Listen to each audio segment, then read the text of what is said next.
You're frozen before the frost even touches your skin, not by the ice, but by everything that comes before it.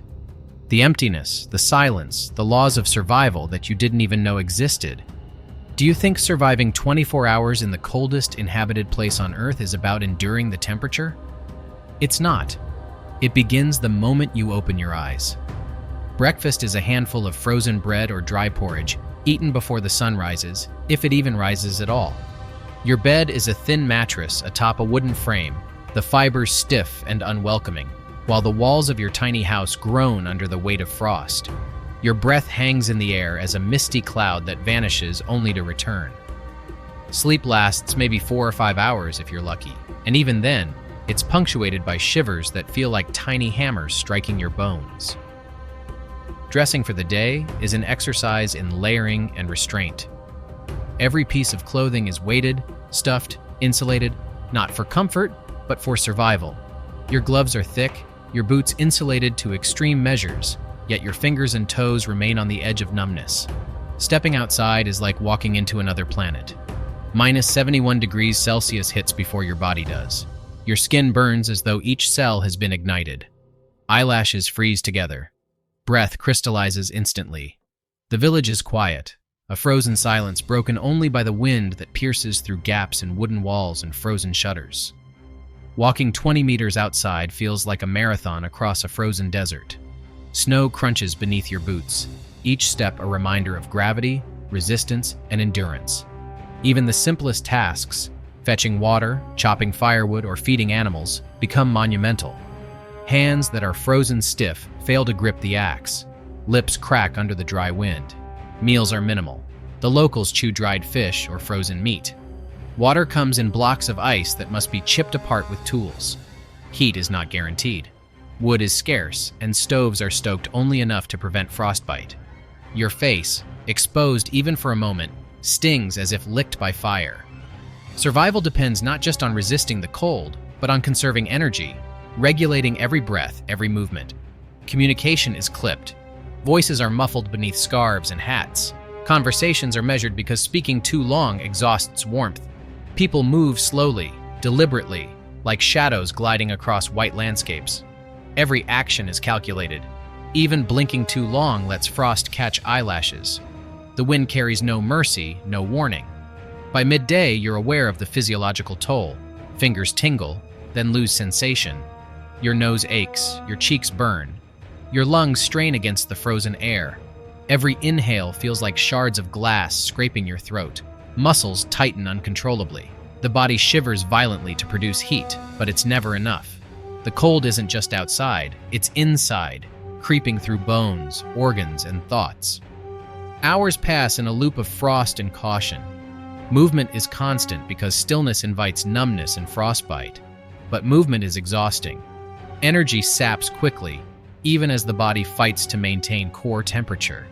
The village seems endless, yet you have nowhere else to go. Snow drifts rise like walls, obscuring paths, slowing progress. Evenings bring darkness faster than expected, and the cold doubles. Your breath, a constant cloud, reveals the finite warmth of your body. Tasks take longer, and mistakes become dangerous. A frozen tool slips. A layer of clothing becomes damp and loses insulation. Every step, every misjudged action, carries the weight of immediate consequence. Night is a battle of endurance. Inside, the house is barely warmer than the outside. Outside, the wind wails through narrow alleys and frozen forests. You layer, cover, and huddle, but the cold infiltrates every crevice. Sleep is fitful, punctuated by involuntary shivers. Dreams blur with frost-stained reality. By the time the 24 hours are up, your body is a map of the cold. Red cheeks, frostbitten ears, stiff fingers. Yet somehow you've endured. The mind has adapted. The muscles have learned precision under duress.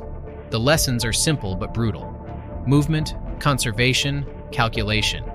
The cold dominates, but survival exists in the gaps, the small steps, the careful breaths, the momentary fires against the endless ice. Living 24 hours in Oymyakon, the coldest inhabited village in Yakutia, is not about heroism. It is about surrendering to the rules of frost, respecting the silence, and understanding that the enemy is not an external force. It is the very air you breathe. And in the end, survival is less about warmth and more about patience, vigilance, and respect for a cold that consumes everything it touches. There is no middle ground between warmth and disaster. The struggle ends abruptly. One moment, your teeth chatter violently and your lungs burn with every breath. The next, only heavy breathing and the quiet groans of frostbitten villagers echo through the frozen streets. Everything changes when the air itself becomes still. Immediate survival measures take over. Heaters stoked, fires tended, and the most vulnerable pulled into shelter before the cold claims them completely. The locals treat frostbite and hypothermia with the tools at hand. Metal kettles of boiling water, heated stones wrapped in cloth, and thick layers of fur pressed against exposed skin. Modern medicine is distant, almost mythical. In this village, treatment is a matter of improvisation. Warm, wrap, and move, or risk permanent loss. Fingers and toes are massaged back to life, noses rubbed until circulation returns, even if it hurts like fire. Severe cases are carried to communal huts, where the warmth of multiple bodies offers a chance at survival. Every object, every resource, is carefully conserved. Wood, coal, and even frozen water are rationed meticulously. Nothing goes to waste because the cold allows no indulgence. Clothing is repaired immediately. Boots stitched, mittens patched, hats reknit. Tools are sharpened and dried to prevent freezing. In a place where -71 degrees Celsius can crack metal and splinter wood, maintenance is a daily ritual, more urgent than sleep or even meals. Night brings a different set of challenges.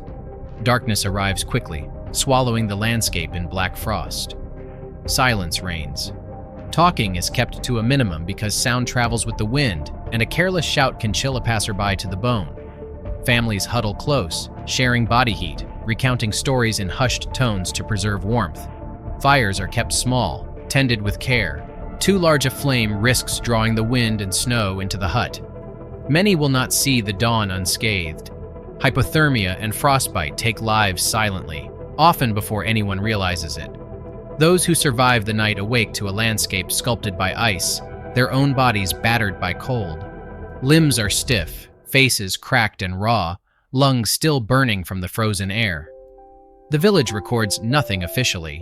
Survival is measured only by who has woken up, who has managed to move, breathe, and endure another day.